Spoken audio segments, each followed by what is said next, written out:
Good evening, sci-fi movie nerds, and welcome to the Sci-Fi Movie Guy weekly show number 14. My name is Mike, and let's get started as we always do with Star Wars news.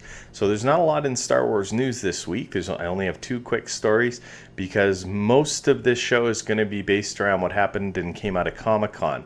I took 5 really cool things out of Comic-Con that I thought was the best, and I'm going to tell you a little bit about my thoughts on them.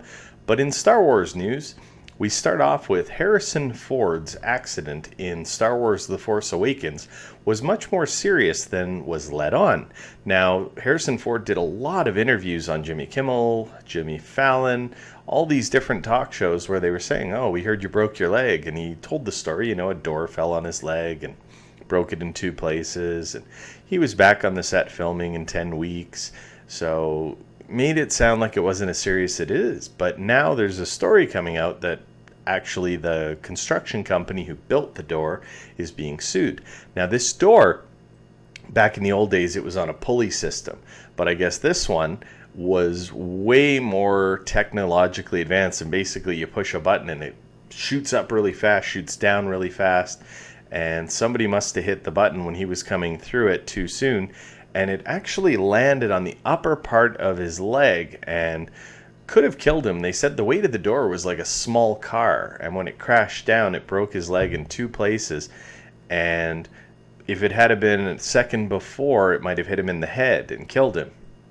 So there is a lawsuit happening. I guess that's why Harrison Ford downplayed it. I don't know exactly who's suing who, or if it's the studio suing, but I don't think so, because the construction company is owned by Disney, so I think it must be Harrison Ford's people are suing. But again, it was very vague about it. The suit is successful. Now they're just awaiting judgment of probably monetary funds of how much will be paid. But we might not have had any more Indiana Jones movies or anything coming out of Harrison Ford because he could have been killed during the making of The Force Awakens. Thought that was pretty interesting, how tough of a guy Harrison Ford is. They said the weight of this door was like a small car. So he had a small car, and Harrison Ford's over 70. And I guess that's what happens when you stay in shape and you keep making movies. You're able to bounce back like that. So our second piece of Star Wars news is, according to the New York Daily News, the studio wants to capitalize on the hype surrounding the new Han Solo film starring Alden Ehrenreich. I guess what they're saying now is it's going to be a trilogy. So we're going to have 3 young Han Solo films. This must make Alden Ehrenreich overjoyed that he's going to get to do 3 movies. This is going to set him up forever and make him a real big part of the Star Wars universe. Now, I'm a little disappointed because I didn't even really think I needed to see a young Han Solo story. I wanted to see an Obi-Wan Kenobi story that takes place in between episode 3 and episode 4 about the 20 years that he's on Tatooine, and maybe Darth Maul comes looking for him, or he goes out on a couple of adventures. I really hope they still do an Obi-Wan Kenobi movie, and I hope Ewan McGregor comes back for it. But you know what? I'll be the first in line to see these Han Solo movies because I go see everything Star Wars. I love Star Wars. But again, not that excited to have 3 Han Solo films. I would have been happy with 1 Han Solo film and then a couple of Obi-Wan Kenobi films, even a trilogy of that. So that's it for Star Wars news today. Like I said, it's going to be pretty heavy on the sci-fi stuff coming out of Comic-Con. And the first thing was they dropped a Justice League trailer at Comic-Con. And you can go see it online right now, and it is phenomenal. Bruce Wayne is going after all these different people to put together the Justice League, and when he goes to find Aquaman, oh my god, Jason Momoa is playing the most evil Aquaman ever, and nobody's ever going to make fun of Aquaman again, because Jason Momoa plays this character so well in the trailer. And he says, I'm not going to join this Justice League of yours, and they show him disappearing in this giant wave, and it's amazing. And then you have the funny part, which reminded me of Spider-Man Homecoming, where Tony Stark is going to find young Peter Parker, while this is Bruce Wayne going to find young Barry Allen and get him on board with the Justice League. And he's about to give his whole spiel, and Barry Allen goes, "Stop right there. I'm in. I need friends." And it was hilarious. So I'm really happy to see they're putting some levity into the Justice League movie and some quips. And because that's what Batman v Superman was missing. It was a little too dark for me. So Wonder Woman is played amazingly in this movie again. And that leads me into my next story, that the Wonder Woman trailer also dropped. And this was even better than the Justice League trailer. They show Wonder Woman kicking ass, her lasso of truth, it's glowing. The special effects they use for it is amazing. She's jumping and pulling back an arrow and shooting someone, and it's her origin story.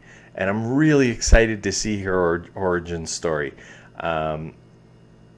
Wonder Woman has always been the big character in DC, and I don't think Marvel's ever had such a good female character superhero like Wonder Woman. And I'm glad they waited until now when we have the technology to do that character right, because when you watch this trailer, your mind's gonna be blown. And if you weren't excited about a Wonder Woman movie before this, you sure as hell are gonna be now. It's fantastic. So then they did a new Doctor Strange trailer. Now, I haven't seen this because I haven't found it yet. Probably because I haven't looked that hard, because I'm not that interested in Doctor Strange. Never really followed him when I was growing up. All the other reviews that I'm hearing about this trailer is that they're comparing it to the movie Inception, because, again, they showed this big scene where the city's folding in on itself. And I have a feeling this Doctor Strange movie is going to be more about the special effects than it really is going to be telling a story. I'll probably go see it in the theaters just because I go see all the superhero movies, but I'm not expecting a whole lot. Maybe I'll watch the trailer and change my mind. If I do, I'll tell you about it next week on the weekly show. But I just wanted to tell you it is out there. Now, the next story is there was an announcement, and we kind of already knew this, that Brie Larson was up for the role of Captain Marvel. And she is definitely getting it now, because when they did their big Marvel panels, at the end of it all, they said, and Brie Larson is coming in to be Captain Marvel. Now, this makes me excited. I did follow the Captain Marvel comics a little bit when I was a kid, and Brie Larson is an amazing actress. They showed a picture of her in the costume. I think it's going to be great. So, yes, that's a movie I'm looking forward to, but not as much as the Justice League or Wonder Woman. And then finally, the last piece of news is that Kurt Russell was confirmed he is playing Star-Lord's dad in Guardians of the Galaxy 2. And this is good news. Kurt Russell makes any film that he's in better. They did a quick panel. I watched part of the panel from Comic-Con of the Guardians of the Galaxy 2 cast. Notably missing was Bradley Cooper from that panel, who does the voice for Rocket. But other than that, the panel was hilarious. Watching it, you have to go on and watch this panel. There were some great back and forths between Dave Bautista and the moderator. He's joking around. Everybody's asking him to take his shirt off because they want to see how big he is.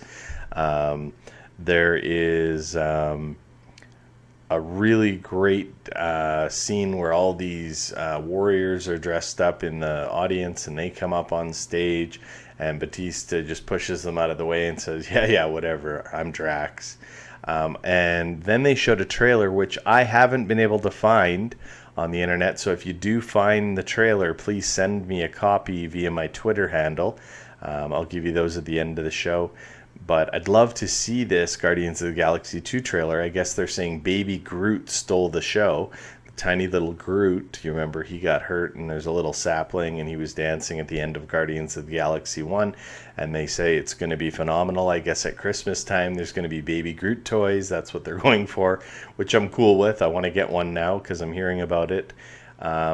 But yeah, it sounds like Comic-Con was pretty good. The one thing that was missing from Comic-Con and missing from Star Wars Celebration is they haven't announced any of the new comic books for Star Wars, which I was really expecting to come out at Comic-Con. We would have comic books.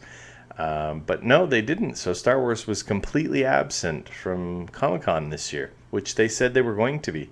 So yeah, that's my review of Comic-Con for the things that I was interested in. I'm sure there's lots more you guys are interested in, but I didn't want to take too long of your time in the summertime. I'm sure you're watching these as you're out at the lake or you're out doing stuff with your friends or you're on vacation. So please tune in next week to my weekly show. Leave a comment in the comment section. Let me know if there's anything else you want me to talk about. You can send me an email at movieguysyfi@gmail.com, or you can follow me on Twitter at movieguysyfi. And remember, everybody, nerds rule the world.